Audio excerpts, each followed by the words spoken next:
খবর Bangla. ED CBI যেন বঙ্গ রাজনীতিতে বলা ভালো তৃণমূল রাজনৈতিক দলের কাছে অশনি সংকেত স্বরূপ। তর্ক বিতর্ক থাকবেই, কারোর কাছে রাজনৈতিক প্রতিহিংসা চরিতার্থ করা, আবার কারোর কাছে যেন ঘটনার সত্যতা যাচাই করা।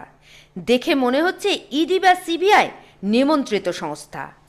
তা অনাহতই হোক বা নিমন্ত্রিত, শেখ শাহজাহানের বাড়িতে ১৯ দিন পর আবার হানা দিল ইডি। কাব্যকথায় পড়েছি, গল্পে শুনেছি বর্গীরা এদেশে হানা দিত। শক, হুন, মুঘল, পাঠান এরাও হানা দিয়েছিল। এবার সরকারিভাবে ইডি হানা দিল। এদিন প্রায় ১০০ জন সিআরপিএফ জওয়ানকে নিয়ে দাপুটে তৃণমূল নেতার বাড়িতে গেল ইডি।